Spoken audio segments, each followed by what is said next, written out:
इस वीडियो में बात करने वाला है जनरल साइंस के कुछ महत्वपूर्ण प्रश्न जो एसपीडी पब्लिकेशन की ओर से आने वाली एसपीडी सामान्य विज्ञान से है।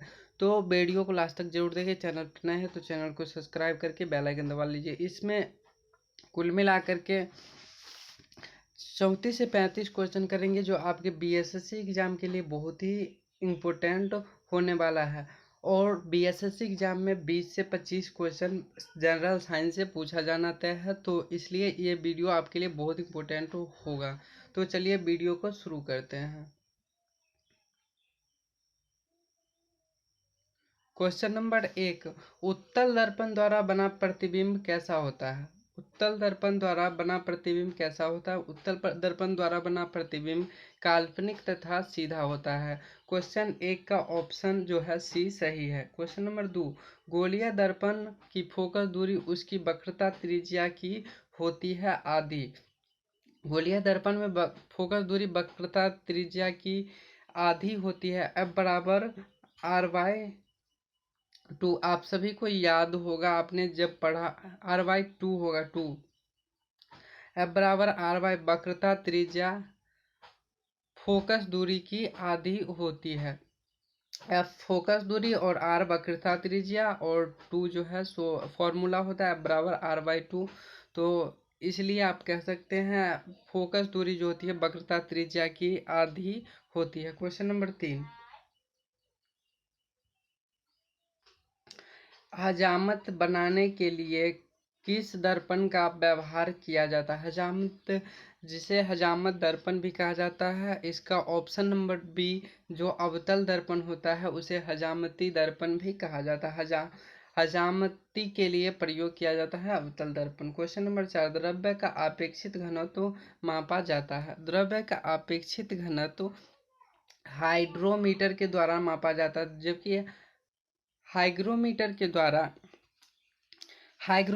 द्वारा वायुमंडल के आर्द्रता मापी जाती है और रेन गेज के द्वारा वर्षा मापी जाती है, जबकि ओडोमीटर के द्वारा गाड़ी द्वारा तय की गई दूरी को मापा जाता है। इतना ही याद रखिए। क्वेश्चन नंबर 5, दूध की शुद्धता किस यंत्र से मापी जाती है?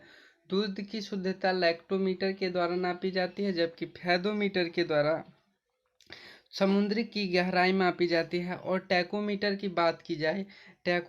बात की जाए तो वायुयान या मोटर बोटों की गति की माप की जाती है।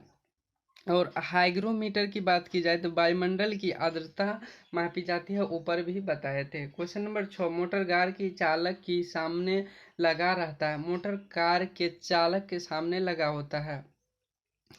मोटर कार के चालक के सामने जो है उत्तल दर्पण लगा होता है। अवतल दर्पण की बात की जाए तो यह हजामती दर्पण के लिए प्रयोग किया जाता है। क्वेश्चन नंबर 7, फोटोग्राफी कैमरे का अभिदृश्य होता है। फोटोग्राफी कैमरे के अभिदृश्य उत्तल लेंस होता है, ये आप सभी को याद रखना है। और उत्तल दर्पण का प्रयोग जो होता है चालक को पीछे देखने के लिए उत्तल दर्पण का प्रयोग किया जाता है। क्वेश्चन नंबर 8, पानी में हवा में बुलबुला किस तरह कार्य करता है? पानी में हवा का बुलबुला किस तरह काम करता है? तो अवतल लेंस की भांति काम करता है। तो यहाँ पे आप दर्पण की बात करें, उत्तल दर्पण की, तो यह ड्राइवर द्वारा प्रयोग किया जाता है पीछे देखने के लिए। अवतल दर्पण की बात की जाए तो हजामती दर्पण है, जबकि उत्तल लेंस कैमरे में प्रयोग किया जाता है। और अवतल दर्पण की बात की जाए तो पानी में हवा का बुलबुला किस तरह कार्य करता है, ये अवतल दर्पण की भांति कार्य करता है। क्वेश्चन नंबर 9, वायुमंडल की आर्द्रता किस यंत्र द्वारा मापी जाती है? अब वायुमंडल की आर्द्रता की बात की जाए तो वायुमंडल की आर्द्रता जो होती है ये हाइग्रोमीटर के द्वारा मापी जाती है, जबकि हाइड्रोमीटर के द्वारा अपेक्षित घनत्व मापी जाती है। वायुमंडल की आर्द्रता हाइग्रोमीटर के द्वारा, बैरोमीटर की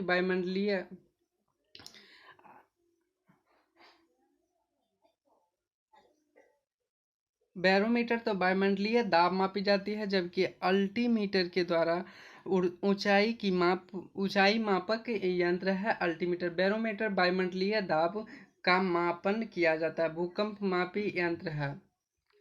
भूकंप मापी यंत्र सिस्मोग्राफ है। भूकंप मापी यंत्र सिस्मोग्राफ है। जबकि कार्डियोग्राफ की बात की जाए तो हृदय की गति की माप की जाती है। स्ट्रोबोस्कोप की बात की जाए तो अपरिवर्तित गति कर रही वस्तुओं का वेग को ज्ञात किया जाता है। डिक्टाफोन बातचीत रिकॉर्ड करने की एक यंत्र है जिसे डिक्टाफोन कहा जाता है। क्वेश्चन नंबर 11, ध्वनि की तीव्रता मापी जाती है। ध्वनि की तीव्रता जो है 100 डेसिबल में मापी जाती है। आवृत्ति का आपको बता दें, आवृत्ति का असमात्रक हर्ट्ज होता है। क्वेश्चन नंबर 12, मानव के रेटिना पर बना प्रतिबिंब होता है वास्तविक और उल्टा। मानव के नेत्र पर बना प्रतिबिंब वास्तविक और उल्टा होता है। रेटिना पर बना प्रतिबिंब वास्तविक और उल्टा होता है। क्वेश्चन 12 का ऑप्शन बी सही है। क्वेश्चन नंबर 13, जब कोई वस्तु दो समांतर समतल दर्पण के बीच रखी होती है तो बने हुए प्रतिबिंब की संख्या होती है अनंत होती है। और जबकि थीटा कोण पर किसी दर्पण को घुमाया जाए तो प्रतिबिंब 2 थीटा पर घूम जाती है। इतना ही याद रखिए। क्वेश्चन 13 नंबर का ऑप्शन बी सही है। नेक्स्ट क्वेश्चन, हृदय की गति सुनने के लिए किस यंत्र का प्रयोग किया जाता है? हृदय की गति सुनने के लिए स्टेथोस्कोप का प्रयोग किया जाता है। और गायरोस्कोप की बात की जाए तो यह घूमती हुई वस्तु की गति की माप की जाती है। सेक्सटेंट की बात की जाए तो आकाशीय पिंड की कोणीय दूरी को ज्ञात किया जाता है। और स्ट्रोबोस्कोप की बात की जाए तो अपवर्तित गति कर रही वस्तु का वेग ज्ञात किया जाता है। इतना याद रखिए। वायुमंडल की दाब की माप की जाती है। वायुमंडल की दाब की माप बैरोमीटर के द्वारा किया जाता है। मैनोमीटर की बात की जाए तो गैस का दाब ज्ञात किया जाता है। जबकि लैक्टोमीटर की दूध की शुद्धता ज्ञात की जाती है। ओडोमीटर की बात की जाए तो ओडोमीटर से गाड़ी द्वारा तय की गई दूरी को ज्ञात किया जाता है। क्वेश्चन नंबर 16, सरल सूक्ष्मदर्शी में वस्तु को रखा जाता है। सरल सूक्ष्मदर्शी में वस्तु को रखा जाता है लेंस और प्रकाश केंद्र के बीच। 16 नंबर क्वेश्चन का ऑप्शन ए सही है। लेंस और प्रकाश केंद्र के बीच सरल सूक्ष्मदर्शी में वस्तु को रखा जाता है। इतना याद रखिए। वनस्पति तेल की कृत्रिम घी बनाने के लिए किस उत्प्रेरक का प्रयोग किया जाता है? वनस्पति तेल से कृत्रिम घी बनाने के लिए आपका निकिल का प्रयोग किया जाता है। और निकिल का प्रयोग किया जाता है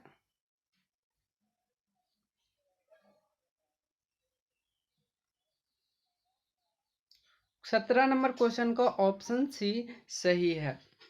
क्वेश्चन नंबर 18, अमोनियम गैस बनाने की हैबर विधि किस उत्प्रेरक का प्रयोग किया जाता है? तो इसमें लौह चूर्ण का प्रयोग किया जाता है हैबर विधि में। और आपने देखा कृत्रिम घी बनाने के लिए निकिल उत्प्रेरक का प्रयोग किया जाता है। क्वेश्चन नंबर 19, अवतल दर्पण में वस्तु का प्रतिबिंब दर्पण के पीछे काल्पनिक सीधा तथा वस्तु से बड़ा बनता है वस्तु होती है। वस्तु कहाँ पे होती है तब ऐसा प्रतिबिंब बनता है? तो आपको बता दें, फोकस और ध्रुव के बीच होती है तब प्रतिबिंब दर्पण के पीछे काल्पनिक सीधा तथा वस्तु से बड़ा बनता है फोकस और ध्रुव के बीच वस्तु होने के बाद। क्वेश्चन नंबर 20, रक्त का दाब किस यंत्र द्वारा मापा जाता है? तो आपको बता दें, मैनोमीटर, मैनोमीटर द्वारा मापा जाता है। अब पायरोमीटर की बात की जाए तो पायरोमीटर के द्वारा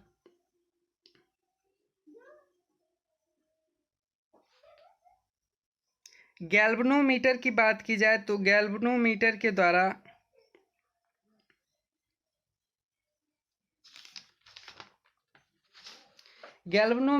द्वारा विद्युत धारा का प्रबलता मापा जाता है, जबकि पायरोमीटर की उच्च ताप मापक यंत्र है। एनीमोमीटर की बात की जब हवा की शक्ति की और गति को मापा जाता है एनीमोमीटर के द्वारा। पायरोमीटर के द्वारा उच्च ताप मापा जाता है, जबकि गैल्वेनोमीटर की द्वारा विद्युत धारा की प्रबलता की माप की जाती है। ट्रांसफार्मर का क्रोड बना होता है, यह नरम लोहा का बना होता है। इतना बस याद रखिए। ट्रांसफार्मर किस सिद्धांत पर कार्य करता है?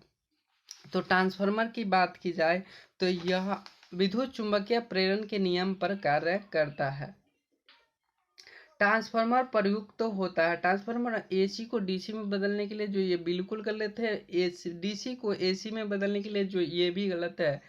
डीसी वोल्टेज को उपचयन या अपचयन करने के लिए ये भी गलत है, और एसी वोल्टेज को उपचयन अपचयन करने के लिए ये सही ऑप्शन डी जो है। तो इस नंबर क्वेश्चन का ऑप्शन डी सही है।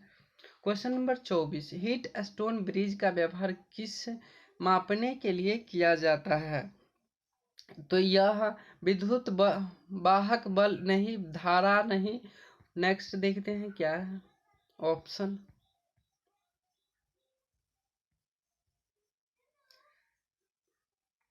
यह प्रतिरोध के मापने के लिए किया जाता है। हीट स्टोन ब्रिज का व्यवहार किस मापने के लिए किया जाता है? तो आपको बता दें, यह प्रतिरोध को मापने के लिए किया जाता है। इतना बस। पानी के अंदर ध्वनि सुनने का यंत्र कहलाता है। पानी के अंदर ध्वनि सुनने वाला यंत्र को हाइड्रोफोन के नाम से जाना जाता है। हाइड्रोफोन को हम पानी के अंदर से सुन सकते हैं। नेक्स्ट क्वेश्चन, लाउड स्पीकर में ऊर्जा परिवर्तित होती है। लाउड स्पीकर में ऊर्जा परिवर्तित होती है, तो आपको बता दे यहाँ पे विद्युत से यांत्रिक और यांत्रिक से ध्वनि ऊर्जा में परिवर्तन होता है। बस इतना याद रखिए। क्वेश्चन नंबर 27, किस यंत्र से यांत्रिक ऊर्जा विद्युत ऊर्जा में परिवर्तित होती है? तो आपको बता दें, डायनमो से यांत्रिक ऊर्जा को हम विद्युत ऊर्जा में परिवर्तित कर सकते हैं, जबकि एसी ट्रांसफार्मर से एसी को अपचयन या उपचयन करते हैं। यह दो प्रकार का होता है ट्रांसफार्मर, जो एक स्टेप अप स्टेप डाउन, दो प्रकार का विद्युत मापी। यह मोटर होता है जो विद्युत ऊर्जा को यांत्रिक ऊर्जा में बदल सकते हैं। बस इतना याद रखें। ऑप्शन तो 27 नंबर क्वेश्चन का ऑप्शन डी जो है सो सही होगा। निम्नलिखित में से कौन सी युक्ति विद्युत ऊर्जा को यांत्रिक ऊर्जा में परिवर्तित करता है? तो विद्युत मोटर जो होता है विद्युत ऊर्जा को यांत्रिक ऊर्जा में, और डायनमो यांत्रिक ऊर्जा को विद्युत ऊर्जा में बदलता है, जबकि ट्रांसफार्मर एसी को अपचयन या उपचयन करता है। इंडक्टर। ऑप्शन क्वेश्चन 28 का ऑप्शन जो है सी सही है, ऊर्जा के परिवर्तन करता है। क्वेश्चन नंबर 29, रासायनिक ऊर्जा का विद्युत ऊर्जा में परिवर्तन होता है। रासायनिक ऊर्जा को विद्युत ऊर्जा में परिवर्तन के लिए हम बैटरी का प्रयोग किया जाता है। क्वेश्चन नंबर, रेक्टिफायर का प्रयोग किया जाता है। उच्च वोल्टेज को निम्न वोल्टेज में बदलने के लिए। यहाँ पे ये पूरा अलग है। एसी को डीसी में बदलना नहीं, डीसी एसी को सॉरी एसी को डीसी में बदलने के लिए हम रेक्टिफायर का प्रयोग किया जाता करते हैं। क्वेश्चन नंबर 31, ट्रांसफार्मर का प्रयोग किया जाता है। ट्रांसफार्मर का प्रयोग जो है एसी को डीसी में बदलने के लिए नहीं, केवल एसी में प्रयोग किया जाता है। इतना याद रखिए। टेलीफोन लाइन में प्रवाहित ऊर्जा होती है। यह एक प्रकार का विद्युत ऊर्जा ही प्रवाहित होती है। शुष्क सेल किस तरह की ऊर्जा होती है? शुष्क सेल में या रासायनिक ऊर्जा होती है। कौन सा यंत्र उच्च एसी वोल्टेज को निम्न एसी वोल्टेज में निम्न एसी से उच्च एसी वोल्टेज में बदलता है? तो ये बात की जाए तो ट्रांसफार्मर का यह काम है। तो इस वीडियो में बस इतना ही। मिलते हैं अगले वीडियो में, तब तक के लिए टाटा बाय।